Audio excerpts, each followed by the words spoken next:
Well, Red Wings fans, another tough game this week. After a 5-2 loss on Tuesday night to the New Jersey Devils, Detroit once again loses 5-1 this time to the 6th place. And we didn't think they were going to win every single game, and we didn't think they were going to stay around 800. Wings called a 3-2-2 on the season. We know they were 3-0-2, so now they're on a 2-game streak, and by a lot, a big margin. Last night we saw the return of the Rat himself, the modern-day Rat, Brad Marchand.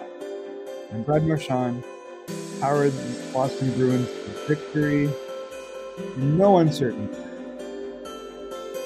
It was a rough game.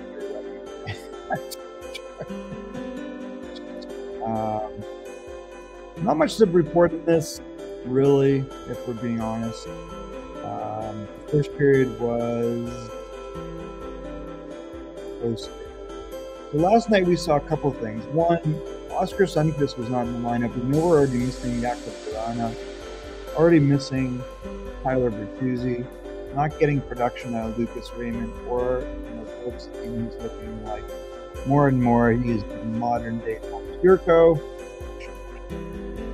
What can you say? No offense to Thomas Yurko or Zadina, but he's not the offensive juggernaut that we thought he might be when he was drafted. So here we go. 1-0 out in the first on a goal by Charlie Coyle. Looked like it was close. Red Wings had lots of chances that they could have finished, by the way. And then the second, Brad Marchand. Brad Marchand can really shoot the puck. Brad Marchand can really, really wheel. He basically rifled this on the power play from the left circle over Husso, who was down on his knees at that point. That made it 2-0, but Adam Ernie, got a goal to claw them back in, but that was kind of the end of it. After that, it was all Brad Marchand. So Adam Ernie from Ronick and makes it 2-1. So it seemed close getting out of the second period, but then the third, it was all Bruins. Brad Marchand again on the power play makes it 3-1. And the Red Wings are starting to get frustrated. We even saw at the end of the game, Dylan Larkin kind of get into a scrum and get thrown out. It was a penalty against Boston on a high stick against Dylan Larkin in the third, but that immediately turned into Larkin getting into a scrum and getting chucked out of the game. This was all Bruins in the third. So really the first two periods, there were lots of chances for Detroit, and they were not outclassed. But the game is 3 periods long at 60 minutes, so playing 40 of 60 minutes doesn't really help you. So Marchand got his second goal again from this time from DeBrusk and Pasternak. The first goal was originally from Hampus Lindholm and Pasternak. Hampus Lindholm is working out very well. In the absence of Charlie McAvoy, he's been kind of their #1 D on the power play, and he's doing a great job there. We never really got to see this side of him effectively, I think, in Anaheim. So the move's been good for both Boston and for Lindholm. And then Craig Smith gets his first of the year from Thomas Nosek and Derek Forbort. Forbort got into a bit of a scrap. And then Pasternak finishes off again on the power play. So 3 power play goals against. Coming into this, Detroit had a very good PK on the season. Special teams were working out quite well, but this kind of was obliterated by the Bruins. And Detroit got a lesson, I think, from a veteran team. As the game got longer, the Boston Bruins got better. And they were just too quick for Detroit. And this was kind of interesting because traditionally Detroit is built around speed, but that's the model in Boston. Like they're playing on the right side of the puck. They keyed in on the top players in Detroit, so they were on Larkin, frustrating him. They were all over him. Lucas Raymond can't really get a sniff right now. Kubalik was completely shut down. He had a penalty. He did get 3 shots on goal, but he really has been the most consistent offensive player. He's got 9 points in the season. I thought he had 10, but he got 9. So he got goose egg last night. They did a really good job between Bergeron being the Selke winner, pretty much took Larkin out of the equation, and Kubalik was not far behind him. It really hurt, I think, missing Sundqvist. He's played a big part of the lineup. There was a 2-on-1, by the way. It was a glorious opportunity with Larkin and Kopp. And Kopp, you know, that play was broken up by the defenseman. I think it was Lindholm who broke it up.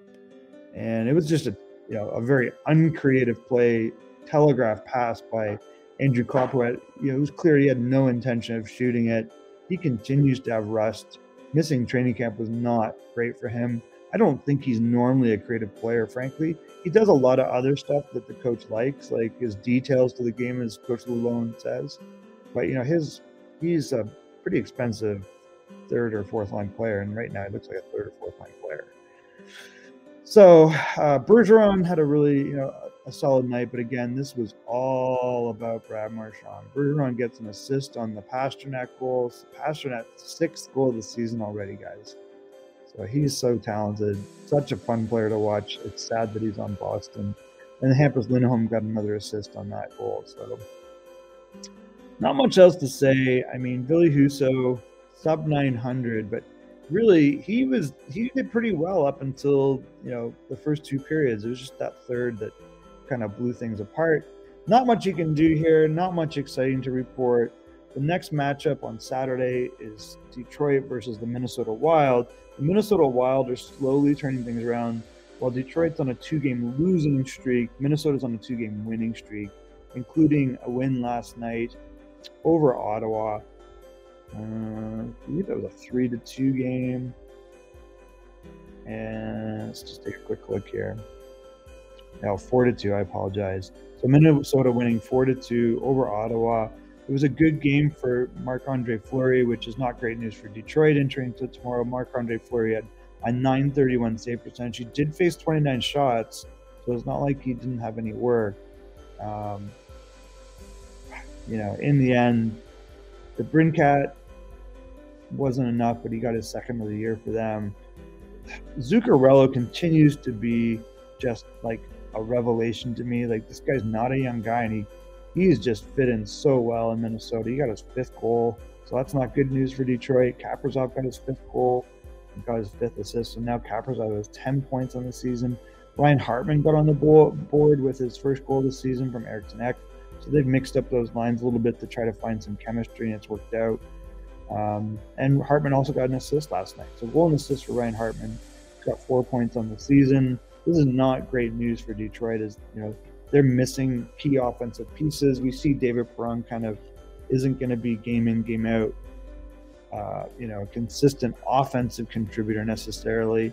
So he's going to get his goals, but he's a 25-30 goal scorer, not a 40 goal scorer, and he can't be relied upon for more than 2nd line offense. We need 1st line offense in Detroit, and Minnesota right now is getting that from Zuccarello. They're getting that from apparently Hartman again, and they're getting that from obviously one of the best players in the game in Kaprizov. All bad news for Detroit, and they had really good goaltending last 2 games. So it's not going to be a slam dunk. Detroit's going to have to bring their A game. I thought they brought their A game for 2 periods last night, and then it just the wheels fell off. So we will recap that on Monday along with their other weekend game. Thank you for tuning in. Sorry to sound so down, but it's definitely been a tough week if you're a Red Wings fan, and we will look for a much improved Detroit team in Minnesota. But right now, these teams are kind of even.